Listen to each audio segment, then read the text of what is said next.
Galileo's head was on the block. The crowd was looking up the truth. We weren't always true to ourselves. I mean, very early on, after we'd just gotten signed, I had some trepidation about talking about our sexuality in the press. It was just like, man, this is just so much more important to be part of the movement than to be afraid of being stigmatized or having your career held back. I'm really grateful that that was just our path, is to just be out and open.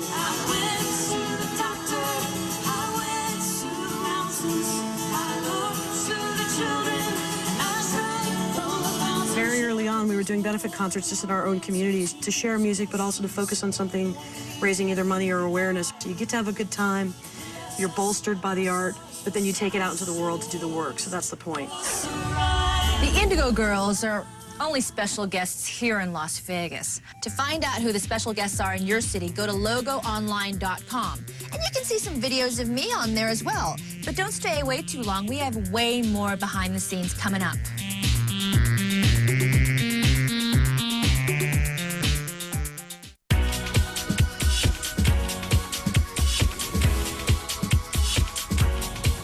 I don't think these wings look good on me. The only person that can really pull off wings is Andy Bell. But you know, every fag hag worth her wings loves Erasure, and I am no exception. So let's give him a little respect. Sorry, that was stupid.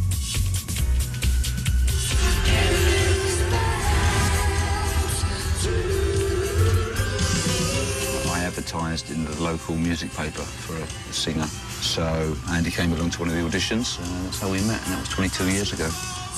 We're fairly similar, really, and I think people think maybe I'm a bit more brazen, which is not necessarily true, you know, because I'm quite shy, really, apart from being on stage. I just love working with Vince and Andy because it's nothing too normal about them. I love dressing up. Every single tour's always different. When we started performing in the beginning, there was no really dressing up at all, and then it just kind of started one day. Well, I have had some hideous things, I must admit. I ended up looking a bit like Big Bird sometimes. But I think the most simple things are the best, you know, so a pair of white underpants and a little singlet and a pair of 9-inch Vivienne Westwood heels in red PVC, I think that's you made. They made me dress as a cactus? As a cactus once. I felt very, very cool. A lot of Andy's lyrics are very political, and people just sing along. They don't even realize how brilliant he is.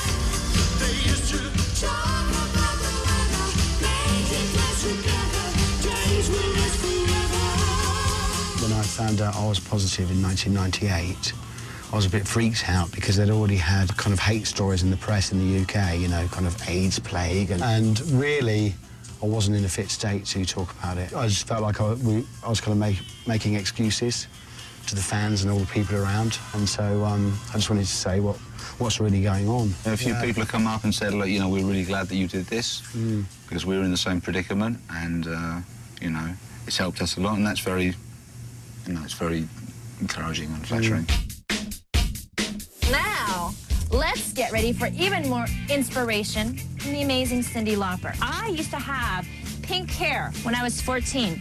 A little more orange pink than this. It was a little more of a melon, kind of a salmon. And I had it in the sort of asymmetrical style where I shaved up here and then I had the pink coming down like this. And I wanted to be like in the Time After Time video where I would take off my fedora and be like, and then it would be like all pink.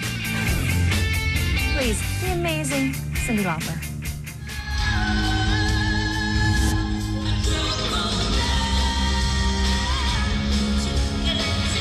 You know, I've been doing gigs in the LGBT community for a long time. I've always come back to my peeps, so I can't do a tour for them knowing what I know and not help. When I found out her tour was coming, I literally broke down and cried. Oh, God, I've loved Cyndi since I was 12. I'm really excited to see her because it's an inspiration. When I was 15, all my friends came out.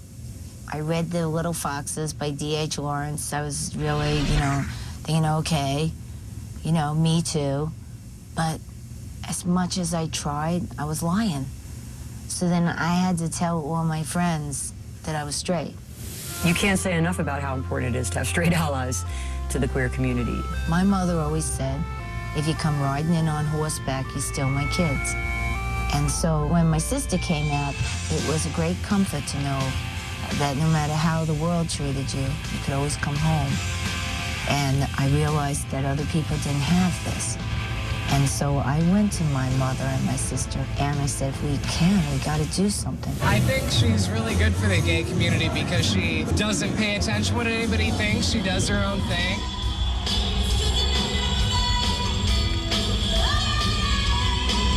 Cyndi Lauper was my absolute idol growing up. She was like the ultimate rock chick. There's nobody else like her. She's an absolute joy. Call my mom back home in Chicago, like, Mom, you'll never believe it. I get to watch Cyndi Lauper. Well, Cyndi Lauper's style has always been really funky and really kind of on the edge of like being punk, but not really. She seemed like she was just making up as she was going along and just like completely creating her own style. She's funky, she's elegant, she's glamorous. I love the fact that she changes her hair a lot.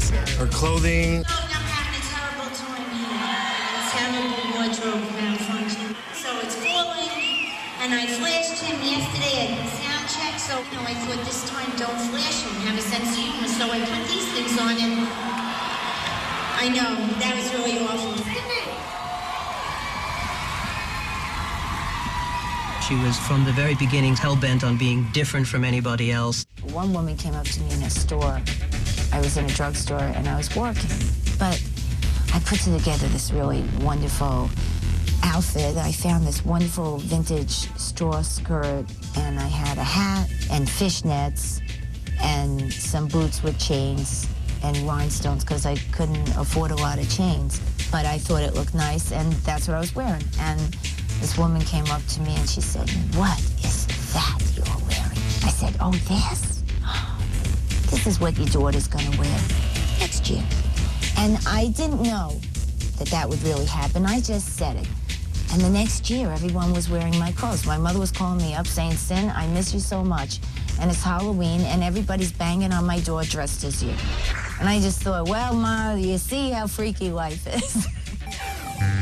Stay tuned. We're coming right back for more of the True Colors Tour.